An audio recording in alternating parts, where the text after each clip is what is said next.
राधे राधे भक्तजन, हाथ जोड़कर सबको नमस्कार और प्रणाम करता हूँ। श्रीमद् भागवत गीता में लिखे हैं, भगवान श्री कृष्ण भगवान खुद स्वयं अपने मुख से बोले हैं कि मैं एक परिभाषा नियंत्रण कलयुग में छोड़ के जा रहा हूँ। बहुत सारे सोशल मीडिया पर अनेकों प्रकार के ज्ञानों को बांटने वाले मार्गदर्शन आएंगे, लेकिन जो नमूनाएं हैं, जो मार्गदर्शन है, जो टिप्स है, जो अपनाइए, जो कहानियां हैं, उसको शरीर में अमल करिए। कौन हमारे लायक कहानी है, कौन मेरे लायक कथाएं हैं, वो चीज का अमल करिए।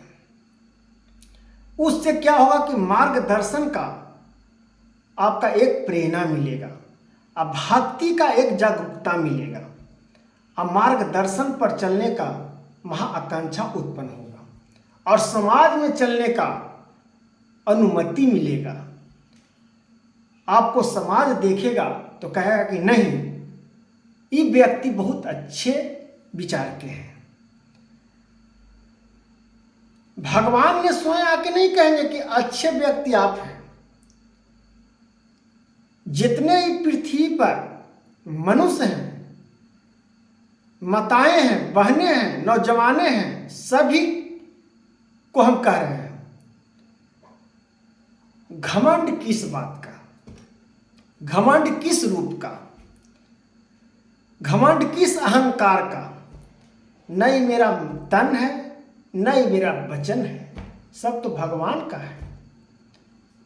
अब देखिए श्रीमद् भागवत कथा जो आपको लिखा हुआ दिखा रहा है, श्री कृष्ण भगवान का है ना। श्रीमद् भागवत कथा भगवान ने स्वयं, श्री कृष्ण भगवान देखिए विराट रूप श्री कृष्ण वहां रखे हुए हैं। यहाँ पर देखिए अर्जुन जी हाथ जोड़ के प्रणाम कर रहे हैं। ऐसा सर्वश्रेष्ठ बनिए। आज भगवान कलयुग में स्वयं आपसे मिलने नहीं आएंगे। हम आप तुम देवी देवताएं, जो नारी को हम देवी के रूप धारण देखते हैं, जो कुमारी हमारे बेटी बहन भाई बंधु हैं, उन सबको कहते हैं कि नारी हमारे लक्ष्मी का रूप है, दुर्गा का रूप है, उसको अपमान मत करिए, नारी को मान सम्मान दीजिए। और नारी से भी हम बोलना चाहते हैं, स्त्रियां को भी हम बोलना चाहते हैं कि जिस मनुष्य है, पति है, भाई है, समाज है, उसको भी बहन आप लोग इज्जत करिए। ये नहीं कि मनुष्य पुरुष आपको इज्जत दे रहा है और स्त्री होकर आप इज्जत नहीं दे रहे हैं, तो ऐसा नहीं होता है। दोनों भावनाओं से उत्पन्न होता है, दोनों के विचारधाराओं होती है। आप इज्जत दे रहे हैं, रिस्पेक्ट दे रहे हैं, तो हम भी आपको इज्जत और रिस्पेक्ट देंगे। इस आधार से दुनिया चलती है।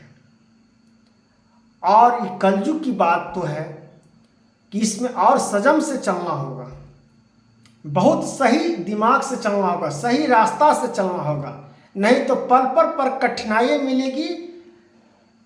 हर रास्ते पर आपका मोड़ मिलेगी, हर रास्ते पर आपका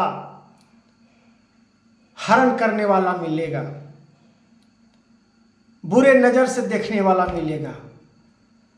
तो हर स्त्रियों, माताएं, बहनों को भी कहते हैं कि सब पढ़ाई करिए, कोचिंग जाइए, स्कूल जाइए, भाइयों बंधु सब जाइए, प्रेम से जाइए, अपना ज्ञान को लीजिए, आगे बढ़िए, किसी के अपेक्षा दुर्भाषा प्रयोग न करिए।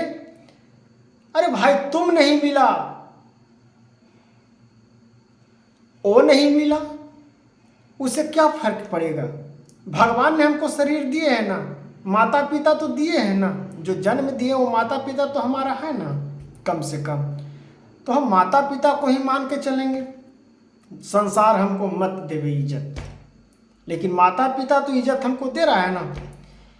आपको संसार भी इज्जत देगा, माता पिता ही इज्जत नहीं देगा, लेकिन वैसा कर्म करिएगा तब अब वैसा कर्म नहीं करिएगा तो माता पिता भी आपको इज्जत नहीं देगा घर में, तो बाहर वाला इज्जत क्या देगा। तो वैसा कर्म करिए, वैसा महाआकांक्षा रखिए, ज्ञान को प्राप्त करिए, हृदय में बसाइए, हृदय को उत्पन्न करिए, हृदय को निर्मल और अमृत की तरह, गंगा के जल की तरह पवित्र बना के रखिए। कलयुग का यह मार्गदर्शन है। अब भक्ति से ही मार्गदर्शन मिलेगा, बाकी और कोई उपाय कलयुग में नहीं है। राधे राधे।